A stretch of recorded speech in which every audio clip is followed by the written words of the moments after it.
Margaret Collins stepped off the train onto the wooden platform of Silver Creek Station, with her heart beating fast inside her chest. She held her small brown bag tight in her hands and looked around at the strange new place that was supposed to become her home. The sun was getting lower in the sky and the air smelled different from Pennsylvania. It smelled like dust and pine trees and something wild she could not name. She had been traveling for 3 long weeks to get here, and every bone in her body felt tired, but her mind was wide awake with hope and fear mixing together. She wore her best dress, which was dark blue with small white flowers on it, and she had braided her brown hair neatly that morning. Margaret was a tall woman with broad shoulders and strong arms from years of working in the textile factory back east. Her hands were rough and her face was plain but honest. She had never thought of herself as beautiful, but she had hoped that did not matter so much out here in the frontier, where people needed strength, more than pretty faces. The letter in her pocket was worn soft from being read so many times. Gerald Winters had written to her 6 months ago after seeing her advertisement in the matrimonial newspaper. He said he was a successful merchant in Montana Territory and he needed a good wife to help him build a proper life in Silver Creek. His letters had been kind and full of promises about the future they would share together. Margaret had written back honestly about herself, though she had been careful with her words. She told him she was healthy and strong and a hard worker. She told him she could cook and sew and keep a good home. She did not lie, but she also did not describe her body in detail because she knew that men sometimes had particular ideas about how a wife should look. Now she waited on the platform as the other passengers collected their bags and greeted their families. One by one, they all left until Margaret stood alone. She watched the main street of Silver Creek as people walked by and wagons rolled past. The buildings were mostly wood with a few made of brick. There was a general store and a saloon and a bank and a church with a white steeple. It looked like a decent town. It looked like a place where she could be happy. A man came walking toward the station and Margaret felt her heart jump. He was dressed in a fine suit with a gold watch chain across his vest. His hair was slicked back with oil, and he had a thin mustache that he probably spent time grooming each morning. He looked at her and his footsteps slowed. Then he stopped completely about 10 feet away from where she stood. Margaret smiled at him even though something in his face made her stomach feel sick. She took a step forward and said, "Hello, Mr. Winters," with her voice coming out smaller than she wanted. The man looked her up and down slowly, and his lip curled like he smelled something rotten. He did not return her greeting. He did not smile. He just stared at her with his eyes getting colder by the second. "You misrepresented yourself," he said in a voice that cut through the air like a knife. His words were loud enough that several people on the street turned to look. Margaret felt heat rush to her face and her hands started shaking. "What do you mean?" she asked, though she already knew. She had feared this moment in her darkest thoughts during the long journey west.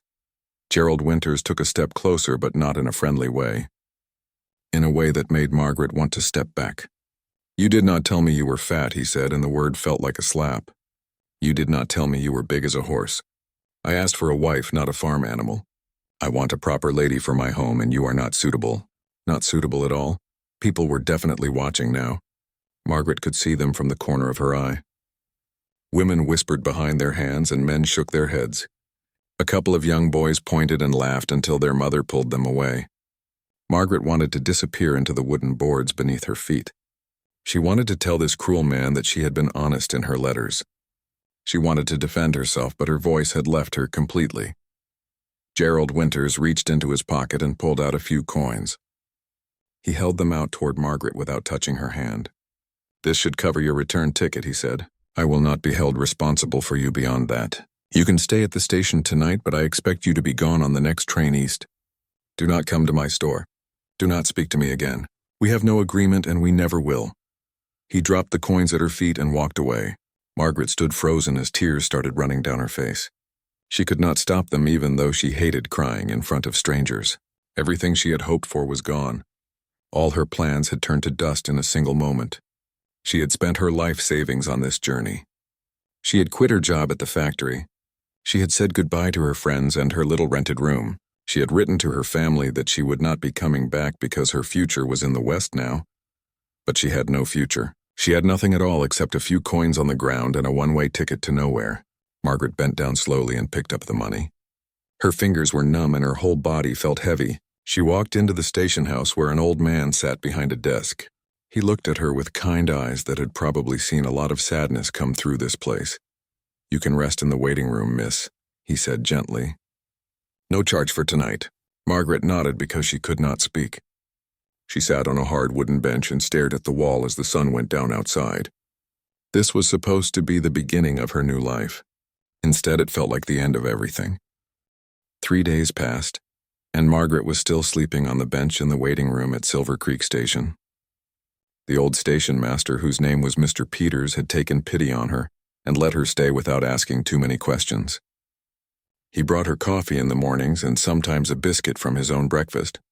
Margaret tried to make herself useful by sweeping the floors and wiping down the windows, but mostly she just sat and wondered what she was going to do with her life. She could not go back east. The money Gerald Winters had given her was barely enough for food, let alone a train ticket all the way to Pennsylvania. Even if she could get there, what would she return to? Her room had been rented to someone else by now. The factory would have replaced her. Her family would be ashamed that she had failed so completely. No, it was better to stay here somehow and try to build something from the ruins of her dreams. The problem was that Silver Creek was a small town, and everyone knew what had happened on that platform 3 days ago. When Margaret walked down the street to buy bread from the general store, people stared at her. Some looked away quickly with embarrassment on their faces. Others whispered to each other and shook their heads. A few women even crossed to the other side of the street to avoid passing too close to her. Margaret felt like she had a disease that might spread through the air. She spent most of her time sitting on the bench outside the station, watching the town live its life without her. Wagons came and went. Children ran through the streets playing games. Cowboys rode in from the ranches to buy supplies or drink at the saloon. The world kept turning even though Margaret felt like her own world had stopped completely. On the 4th day, something different happened. A man rode into town on a brown horse with a small child sitting in front of him on the saddle. The man looked tired in a way that went deeper than just needing sleep. His clothes were dusty from the trail and his hat was worn at the edges, but his face was kind even though it carried sadness in the lines around his eyes and mouth. The little girl had blonde hair that hung in tangles down her back, and her dress was wrinkled and dirty. She held onto the saddle horn with both hands and did not smile. Margaret watched as the man climbed down from the horse and lifted the child down after him. He tied the horse to the post outside the general store and took the girl by the hand. They went inside together and Margaret could hear voices through the open door. She was not trying to listen, but sound carried in the quiet morning air. "Please, Mrs. Henderson," the man was saying. "Just 1 more week and I will find someone to help with Lucy. I know she needs a woman around, but I cannot find anyone willing to come out to the ranch. Every woman in town has her own family to tend, and the ones who might need work do not want to live so far from Silver Creek." Mrs. Henderson made a sound that was half sympathy and half frustration. "Mr. Hayes," she said, and her voice was firm like a schoolteacher, "that child needs proper care. She is running around like a wild thing and you are working yourself into an early grave, trying to manage everything alone. Her clothes are dirty and her hair has not been brushed in days. If you cannot find help soon, you need to think about sending her to live with your sister back in Ohio." The man made a sound like someone had punched him in the stomach. "No," he said, and his voice cracked. "Lucy just lost her mother 8 months ago. I cannot send her away from the only home she knows. I cannot lose her too. Please, there must be someone who can help." Margaret found herself standing up before her mind had fully decided what she was doing. Her feet carried her across the dusty street and through the door of the general store. The man and Mrs. Henderson both turned to look at her. The little girl peeked out from behind her father's legs with big blue eyes that looked too old for her small face. "Pardon me, sir," Margaret said, and her voice came out steady, even though her heart was pounding. "I could not help but hear your conversation. I am looking for work and I have experience caring for children. I helped raise my younger brothers and sisters back in Pennsylvania, and I know how to cook and clean and run a household." The man looked at her with surprise written all over his face. He was younger than she had thought at first, maybe in his early 30s with brown hair and green eyes. He studied her carefully like he was trying to see inside her head to know if she was trustworthy. Mrs. Henderson was watching too with her arms crossed over her chest. "You are new in town," the man said, but it was more a question than a statement. Margaret nodded and decided that honesty was the only path forward, even if it shamed her. I came west to marry, but the gentleman found me unsuitable, she said, and her voice only shook a little. I have nowhere to go and no money to return home. I am a hard worker and I am desperate for any honest employment you might offer. The little girl tugged on her father's sleeve and whispered something that Margaret could not hear.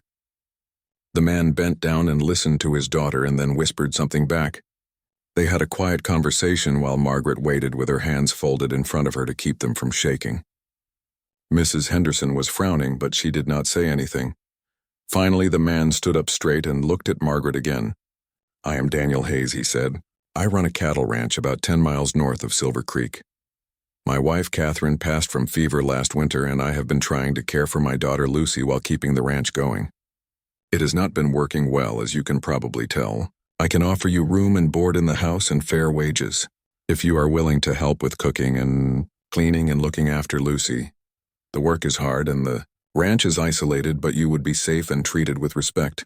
Margaret felt tears spring to her eyes, but these were different from the tears she had cried 3 days ago. These were tears of relief and gratitude. I will work harder than anyone you have ever hired, Mr. Hayes, she said. You will not regret giving me this chance. I promise you that.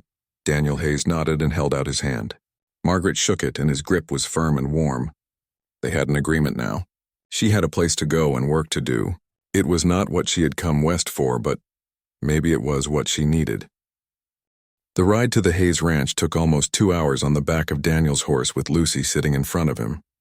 Margaret had never ridden a horse before, and she held on tight to the saddle behind Daniel, feeling every bump and jolt. The land stretched out wide and empty around them, with mountains rising up in the distance like giant sleeping creatures. The sky was bigger than any sky Margaret had ever seen, and it made her feel very small but also somehow free. They crossed a creek where the water ran clear and cold over smooth stones. They passed through stands of pine trees that smelled sweet in the warm air. They saw deer grazing in a meadow who lifted their heads to watch the riders pass. Lucy pointed at them but did not say anything. Margaret noticed that the child had not spoken a single word since they met. Not to her father and not to Margaret. Just that one whisper in the store that Margaret had not been able to hear. When they finally reached the ranch, Margaret saw a house made of wood with a porch across the front. There was a barn and a chicken coop and several fenced areas for cattle. The house needed paint, and some of the fence posts were leaning, but the bones of the place were good. It looked like a home that had been loved once and could be loved again with some work and care. Daniel helped Margaret down from the horse, and she nearly fell because her legs were so stiff from riding. He caught her arm to steady her, and his touch was gentle. "Thank you," she said, and he nodded. Lucy slid down on her own and ran toward the house like she could not wait to get inside. Daniel followed with Margaret's bag and showed her through the front door. The inside of the house was worse than the outside. Dust covered every surface like a gray blanket. Dishes were piled in the sink and on the table. Clothes were scattered across the furniture. The floor needed sweeping and probably scrubbing too. Margaret could see a pot on the stove that looked like it had been sitting there for days with something burned onto the bottom. Her fingers itched to start cleaning, but she waited to see where Daniel would tell her to put her things. This was Catherine's house, Daniel said, and his voice was quiet. She kept it beautiful. I have not been able to keep up with it since she passed. I am sorry you have to see it like this. He looked embarrassed and sad at the same time. Margaret smiled at him and tried to make her voice kind. Every house needs tending, Mr. Hayes, she said. That is what you hired me for. Just show me where I will sleep and where things are kept, and I will have this place proper. Again, in no time, Daniel showed her a small room off the kitchen that had a narrow bed and a chest of drawers and a window that looked out toward the mountains. It was plain but clean enough, and Margaret was grateful to have a room of her own with a door that closed. She had been sleeping on a bench for 3 days, and before that, she had shared a room with 4 other factory girls. This felt like luxury. Lucy's room was upstairs, along with the room that Daniel had shared with his wife. He did not take Margaret upstairs. He just pointed to the stairs and said, "Lucy sleeps up there," and then changed the subject quickly. Margaret understood that the upstairs was private territory that still belonged to the ghost of Catherine Hayes. Daniel went back outside to tend to the animals and the ranch work that never ended. Margaret tied an apron around her waist and looked at the disaster of the kitchen. She decided to start with the dishes because a person could not cook without clean pots and plates. She heated water on the stove and scrubbed each dish until her hands were red and sore. Then she swept the floors and wiped down the table and counters. She found some potatoes and onions and a bit of salt pork in the pantry and started making a stew for dinner. Lucy appeared in the doorway and watched Margaret work. The child did not come close, but she did not run away either. Margaret talked to her while she cooked, even though Lucy did not answer. "I am making stew for dinner," she said. Do you like stew? "I used to make it for my family back home, and my little brother always wanted seconds. We will have to see if your papa likes it too. Maybe tomorrow I can make biscuits if there is flour and butter." The child just stared with those big blue eyes that seemed to see everything. She was holding a rag doll that had been sewn by hand with love and care. The doll's dress was faded and one arm was coming loose, but Lucy held it tight against her chest, like it was the most precious thing in the world. Margaret guessed that Catherine had made that doll for her daughter, and now it was all Lucy had left of her mother. When Daniel came in for dinner, the table was clean and set with 3 plates. The stew was hot and smelled good. There was fresh bread that Margaret had found in the pantry, though it was a bit stale. Daniel stopped in the doorway and looked around the kitchen like he did not recognize it. His eyes got a bit wet and he cleared his throat. "Thank you, Miss Collins," he said. "I had forgotten what it felt like to come home to a clean house and a hot meal." Margaret nodded and told him to sit down before the food got cold. She served him a big bowl and a smaller bowl for Lucy. The child climbed into her chair and ate slowly while watching Margaret serve herself. They ate in silence except for the sound of spoons against bowls. It was not an uncomfortable silence, though. It was the silence of people who were tired and hungry and grateful to have food and shelter. When they finished, Daniel told Margaret the stew was the best thing he had eaten in months. Lucy nodded but still did not speak. After dinner, Margaret cleaned up while Daniel took Lucy upstairs for bed. She could hear his voice reading a story, and Lucy's small movements as she got under the covers. Margaret finished in the kitchen and went to her own room. She lay on the narrow bed and looked out the window at the stars that filled the sky like diamonds on black velvet. She thought about how strange life was. 3 days ago, she had been rejected and humiliated with no future at all. Now she had work and a place to sleep and people who needed her. It was not what she had dreamed of, but maybe it was better. Maybe it was real. 3 weeks passed and Margaret fell into a rhythm at the Hayes Ranch. She woke before sunrise every morning to start the stove and make coffee. By the time Daniel came in from checking the animals, there would be hot breakfast waiting. Eggs and bacon when they had it. Oatmeal with honey on other days. Fresh biscuits when she had time to make them. Daniel always thanked her and ate quickly before heading back outside to work on the endless tasks that came with running a ranch alone. After breakfast, Margaret would clean up and then start on the other work. There was always laundry to wash in the big tub behind the house. Floors to sweep and scrub. Windows to clean, mending to do because both Daniel and Lucy had clothes that were falling apart from wear and neglect. Margaret attacked each task with determination. She wanted to prove that Daniel had made the right choice in hiring her.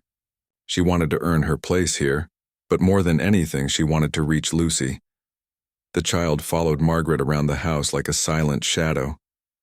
She would sit in the corner of whatever room Margaret was working in and watch with those serious blue eyes. She never spoke. She barely made any sound at all except for the soft pad of her feet on the floor. She ate the food Margaret prepared, but without much interest. She went to bed when her father told her to. She existed, but she did not seem to be really living. Margaret tried everything she could think of to connect with the girl. She talked constantly about whatever she was doing. "Would you like to help me fold these towels, Lucy? See how we make them nice and neat? Oh, look at this shirt. I think we can patch this hole right here. What color thread should we use?" Lucy never answered, but sometimes she would move a little closer to watch Margaret's hands at work. Margaret tried singing while she worked. Old songs her mother had taught her and silly songs she remembered from childhood. Lucy would tilt her head to listen, but her face never changed expression. Margaret tried telling stories about her own life back east, about her brothers and sisters and the funny things that had happened at the factory. Nothing seemed to break through the wall the child had built around herself. Daniel noticed Margaret's efforts, and one evening after Lucy had gone to bed, he sat with Margaret on the porch. "She has not spoken since Catherine died," he said quietly. "The doctor says there is nothing wrong with her voice. It is her heart that is hurt." He looked out at the darkening sky, and his own hurt was written all over his face. "I do not know how to fix it. I do not know how to help her. I am grateful for what you are doing, Miss Collins. More grateful than I can say. Margaret told him to call her Margaret and that she would keep trying. She did not say what she was thinking, which was that Lucy needed her father too. Daniel worked from dawn until long after dark. He came in for meals and to put Lucy to bed, but otherwise he was always outside. Always busy, always avoiding the inside of the house where memories of his dead wife lived in every corner. Margaret understood that grief made people do strange things, but she worried that Lucy needed more from her father than a goodnight kiss and a story. The weather turned colder as autumn came to the valley. Margaret started a garden plot near the house even though it was late in the season. She planted vegetables that might grow quickly before the frost came. Lettuce and radishes and beans. Lucy came outside to watch and Margaret gave her a small watering can to help. The child carried water from the pump and poured it carefully on the plants. It was the first time Margaret had seen her show interest in anything. One afternoon, dark clouds rolled in from the mountains, faster than Margaret had ever seen weather change. The wind picked up and bent the trees. Thunder rumbled in the distance, getting louder as the storm came closer. Margaret was in the kitchen kneading bread dough when the first crack of lightning split the sky. It was so bright and so loud that the whole house seemed to shake. Lucy had been playing quietly in the corner with her doll, but at the sound of the thunder she jumped up with her eyes wide. Another crash of lightning came and then another. The storm was right on top of them now. Rain began pounding on the roof like 1,000 drums. The wind howled around the house. Lucy's face went white and her whole body started trembling. Margaret wiped her hands on her apron and moved toward the child, but before she could reach her, Lucy let out a scream. It was the first sound Margaret had heard from the girl besides breathing. Lucy screamed again and then she was running across the kitchen straight into Margaret's arms. She crashed into Margaret so hard that they both nearly fell down. Mama Lucy cried out, "I want my mama. Make it stop. Make it stop." The child was sobbing now with her whole body shaking. She buried her face against Margaret's shoulder and clung to her with desperate strength. Margaret felt her own tears start falling as she wrapped her arms around Lucy and held her tight. "I know, sweetheart," Margaret said. "I know you miss her so much. I know you are scared. It is all right. I have got you. You are safe. The storm cannot hurt you here." Margaret sank down to the floor, still holding Lucy, and began rocking her back and forth. She sang a lullaby she remembered from her own childhood. "Hush, little baby, don't say a word." Her voice was not beautiful, but it was steady and gentle. Lucy sobbed and sobbed like something had broken loose inside her. All the grief and fear she had been holding in for 8 months came pouring out. Margaret just held her and let her cry. She stroked the girl's tangled hair and kept singing softly. The storm raged outside, but inside the kitchen there was just a woman and a child holding onto each other. The door burst open and Daniel ran in, soaking wet from the rain. He had heard Lucy's scream from the barn and came running. He stopped when he saw them on the floor. His face showed panic and relief and a dozen other emotions all at once. "Is she all right?" he asked. "She is scared of the storm," Margaret said. "But she is all right. She is letting it out." "That is good." Daniel knelt down beside them and put his hand on his daughter's back. Lucy turned and grabbed for him too. "Papa," she said. "Papa, I am scared." Daniel pulled both of them into his arms, and Margaret found herself included in the embrace. The three of them stayed huddled together on the kitchen floor until the storm passed and Lucy's tears finally stopped. After the storm, everything changed. Lucy started talking. Not all at once and not constantly, but she began using her voice again. She said good morning to Margaret. She asked for more milk at breakfast. She told her father about a bird she saw outside her window. Each word felt like a small miracle. Daniel cried the first time Lucy spoke directly to him at dinner, asking if he liked the carrots Margaret had cooked. He had to leave the table for a moment to compose himself. Lucy also became attached to Margaret in a way that was both sweet and a little overwhelming. The child wanted Margaret near her all the time. She held Margaret's hand while they did chores. She sat right next to her at meals. At night she asked if Margaret would come upstairs to help her get ready for bed. The first time Margaret climbed those stairs, she felt like she was entering sacred ground. This was where Catherine had lived and loved and cared for her family. Margaret felt like an intruder, but Lucy's room was just a room, a small space with a bed and a dresser and toys scattered on the floor. There were curtains with yellow flowers that Catherine must have sewn. There was a quilt on the bed made from scraps of fabric in blues and greens. Margaret helped Lucy change into her nightgown and brushed her hair gently. The tangles had gotten much better now that someone was tending to them every day. Lucy climbed into bed and looked up at Margaret with trust in her eyes. "Will you stay until I fall asleep?" Lucy asked. Margaret nodded and sat on the edge of the bed. She told Lucy a story about a brave little girl who went on an adventure to find a magic flower that could grant wishes. Lucy listened with her eyes getting heavy. Before she fell asleep, she reached out and took Margaret's hand. "You are nice, Miss Margaret," she whispered. "I am glad Papa brought you here." Margaret felt her heart swell up so big it hurt. She waited until Lucy was fully asleep before she carefully pulled her hand free and tiptoed out of the room. Daniel was waiting at the bottom of the stairs. He had been listening and his eyes were wet again. "Thank you," he said simply. Margaret nodded because she did not trust her voice. As the weeks went on, Margaret found herself taking on more responsibilities around the ranch. She had always been good with numbers, so she offered to help Daniel with his record keeping. He had been trying to manage the accounts, but his ledger was a mess of crossed-out numbers and confused calculations. Margaret sat down with all his receipts and bills and started making sense of them. She created neat columns showing what he had spent and what he had earned. She showed him where he was losing money and where he could save. Daniel was amazed. "How did you learn to do this?" he asked. Margaret explained that she had kept the household accounts for her family back home when her father got too sick to work. She had made sure there was enough money for food and rent. She had learned to stretch every penny. These skills had kept her family from starving, and now they were helping Daniel see his ranch more clearly. She also started helping with some of the lighter ranch work. She learned to gather eggs from the chickens without getting pecked. She learned to feed the pigs and the cattle. She even learned to milk the cow, though her hands got sore the first few times. Daniel tried to tell her this was not part of her job, but Margaret insisted. She was strong and capable, and she wanted to be useful in every way she could. One Saturday, Daniel announced they were going to town for supplies. Lucy was excited to go, and Margaret was nervous. She had not been back to Silver Creek since the day Daniel hired her. She was afraid of seeing Gerald Winters, afraid of the looks and whispers she might face. But she needed fabric to make new clothes for Lucy and some other things for the house, so she agreed to go. The town looked the same as it had weeks ago, but Margaret felt different. She was not the desperate, rejected woman anymore. She had work and purpose. She had people who depended on her. When they walked into the general store, Mrs. Henderson looked up and her face broke into a smile. "Well, look at you," Lucy Henderson said. "Don't you look fine with your hair all brushed pretty? And Miss Collins, it is good to see you." Margaret relaxed a little. Mrs. Henderson seemed genuinely pleased. They shopped for supplies, and Margaret picked out fabric in a soft pink color that Lucy loved. While Daniel was loading the wagon, Lucy tugged on Margaret's skirt.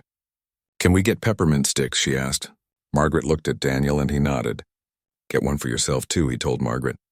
Margaret chose a peppermint stick and they walked outside sucking on the sweet candy. That was when Gerald Winters came walking down the sidewalk. He was arm in arm with a tiny woman who wore an elaborate dress and had her hair in perfect curls. The woman was very pretty in a delicate way. She looked like she had never done a hard day's work in her life. Gerald saw Margaret and his steps faltered. He stared at her standing there with Lucy holding her hand and Daniel loading supplies into the wagon nearby. Margaret met his eyes steadily. She did not look away. She did not feel ashamed. Gerald's face showed confusion and maybe something that looked like regret. The pretty woman on his arm was talking about something, but Gerald was not listening. He was watching Margaret and the life she had found. Then Daniel came over and put his hand on Margaret's shoulder, in a gesture that was protective and affectionate at the same time. "How are we doing?" he asked. "Ready to head home." Margaret nodded and smiled up at him. She let him help her into the wagon, and then he lifted Lucy up to sit between them. As they rode away, Margaret looked back once and saw Gerald still standing there watching them. But she felt nothing. No anger and no regret. He had rejected her, and in doing so, he had pushed her toward something better. Toward this family that needed her. Toward this life that was real and solid. On the ride home, Lucy chattered about the things they had seen in town. She was more animated than Margaret had ever seen her. Daniel smiled and answered her questions. At one point, he looked over Lucy's head at Margaret, and their eyes met. Something passed between them in that look. A recognition, an understanding, a connection that went deeper than employer and employee. Margaret felt her face get warm and looked away, but she was smiling. She was happy in a way she had never expected to be. This strange new life in Montana Territory was becoming home. Winter was coming to the valley and Margaret could feel it in the air. The mornings were cold enough to see her breath and frost covered the grass until the sun rose high enough to melt it away. She made sure there was plenty of firewood stacked near the house. She spent her evenings knitting warm socks and mittens for Lucy, and mending the heavy coats they would need when the snow came. The work was never ending, but Margaret did not mind. She felt useful and needed, and that was more than she had felt in a long time. Lucy had changed so much in the months since Margaret arrived. She laughed now. She played like a normal child. She talked constantly about everything she saw and thought and wondered about. Sometimes Margaret had to remind her to be quiet at meals or bedtime, but she did so gently because she remembered the terrible silence that had come before. Lucy still carried her old doll everywhere, but now she had new toys too. A wooden horse Daniel had carved for her. A set of blocks Margaret had found in town. A picture book they read together every night. The relationship between Lucy and Margaret had deepened into something that felt like family. Lucy called her Miss Margaret, but sometimes when she was very tired or very happy, she would slip and say Mama. The first time it happened, they were baking cookies together, and Lucy said, "Can I lick the spoon, Mama?" She froze as soon as the word came out. Her eyes got wide and scared like she had done something wrong. Margaret's heart squeezed tight in her chest. She knelt down so she was eye level with Lucy. "It is all right, sweetness," Margaret said softly. "You can call me whatever feels right to you. I know I am not your real mama. No one could ever replace her. But I love you very much and I will always take care of you." Lucy threw her arms around Margaret's neck and held on tight. "I love you too," she whispered. Margaret hugged her back and blinked away tears. Daniel had witnessed this moment from the doorway where he had come in for lunch. Margaret did not know how long he had been standing there. When she looked up and met his eyes, she saw something in them that made her breath catch. It was not just gratitude anymore. It was something deeper and warmer and more complicated. He looked at her like she was precious, like she was more than just the hired help. Margaret felt her face flush hot, and she had to look away. Things between Margaret and Daniel had been shifting for weeks. They talked more now. Real conversations about the ranch and their pasts and their hopes for the future. In the evenings after Lucy went to bed, they would sit on the porch together, even when it was cold. They would drink coffee and watch the stars and share the comfortable silence of people who understood each other.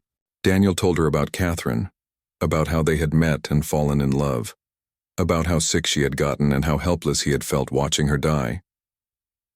Margaret told him about her life back east, about the factory work and the loneliness and the desperate hope that had led her west. Daniel had also started helping more in the house. He would dry dishes while Margaret washed them. He would read to Lucy while Margaret finished the dinner cleanup. He would fix things that were broken without being asked. The little room off. The kitchen where Margaret slept had a window that would not close properly. Daniel spent a whole afternoon fixing it so the cold air would not come in during winter. He seemed to find excuses to be near her. Their hands would brush when passing plates at dinner. Their shoulders would touch when they sat together on the porch.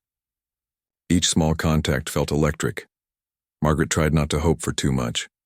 She reminded herself that she was hired help, that Daniel was still grieving his wife, that she was not the kind of woman men fell in love with. Gerald Winters had made that very clear. But her heart was not good at listening to logic. Her heart had started belonging to this family, to Lucy and her bright chatter, to Daniel and his quiet strength, to this ranch and the mountains and the big sky overhead. One evening, Daniel came in from checking on a sick calf, and he looked exhausted. Margaret heated up the stew from dinner and sat with him while he ate. Lucy was already asleep upstairs. The house was quiet except for the fire crackling in the stove. Daniel finished eating and pushed his plate away.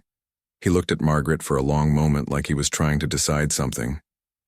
"Margaret, I need to talk to you," he said finally.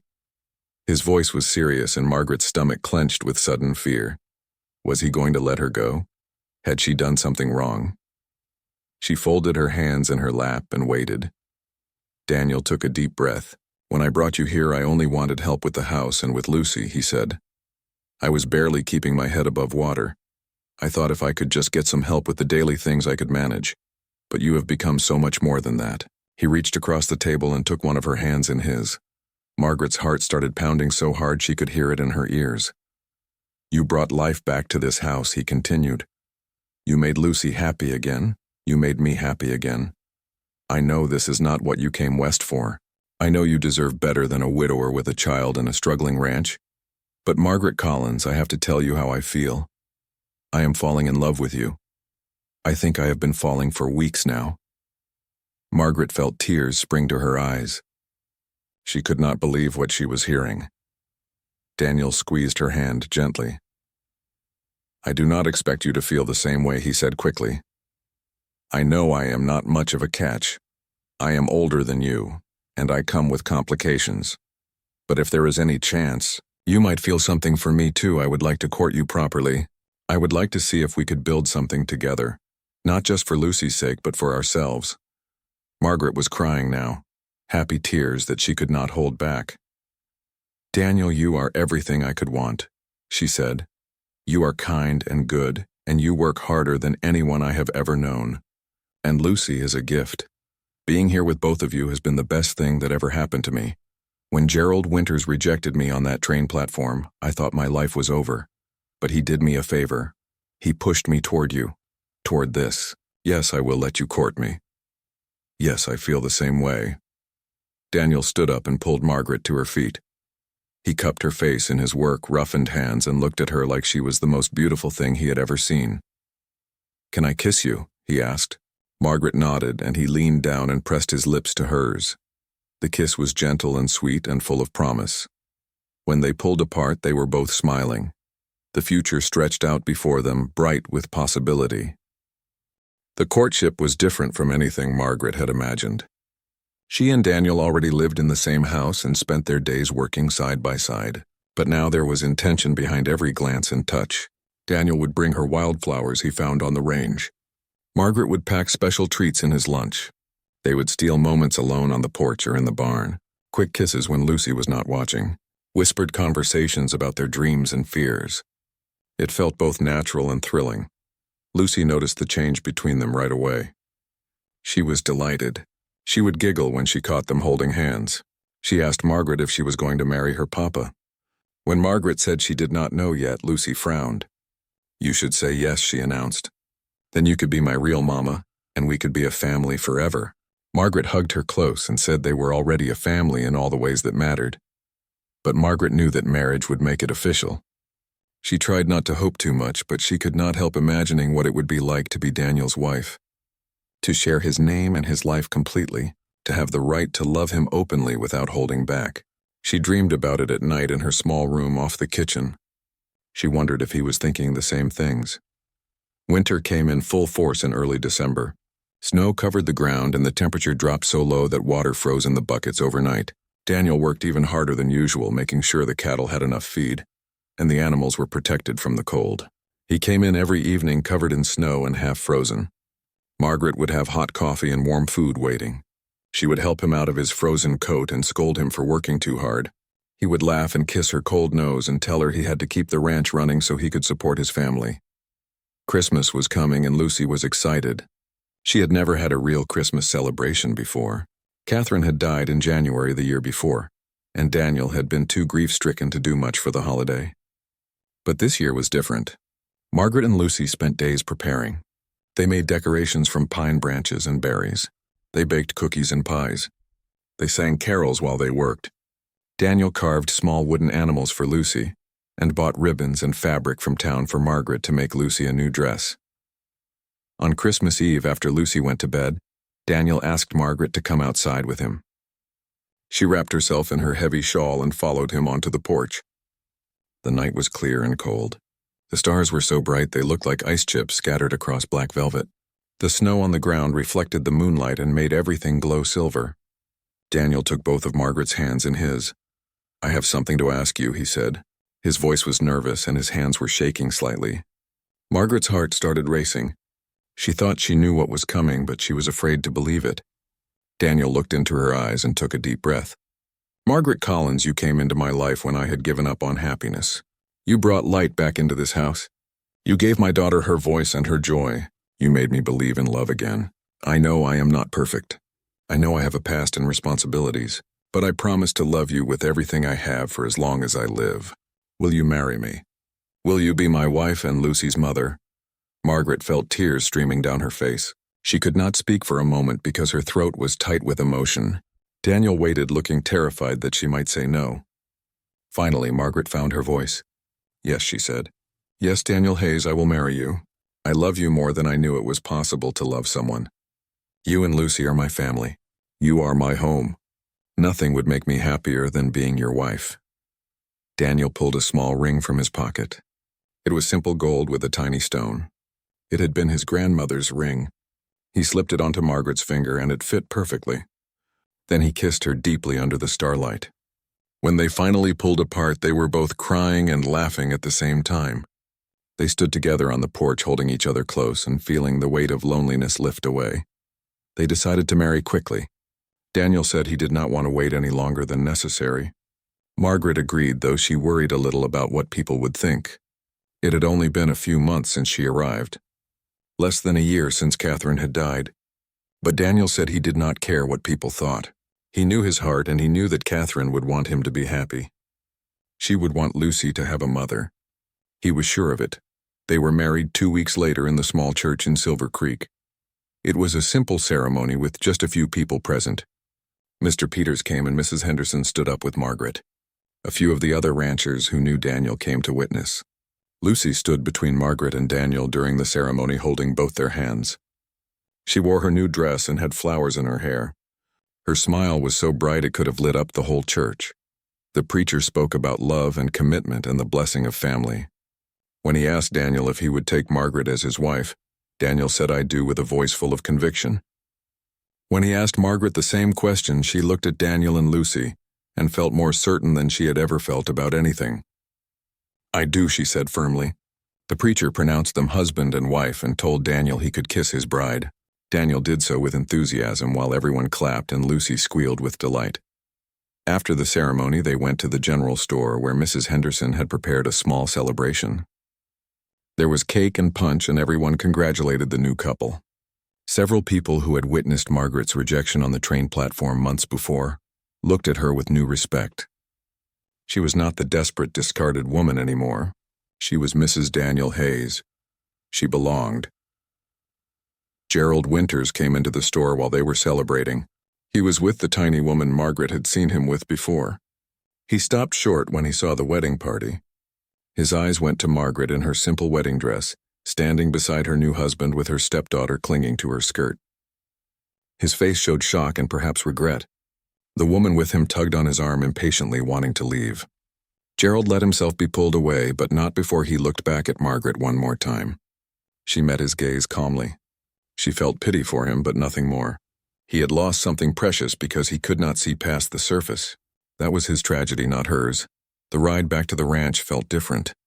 Margaret was no longer the hired help. She was the lady of the house.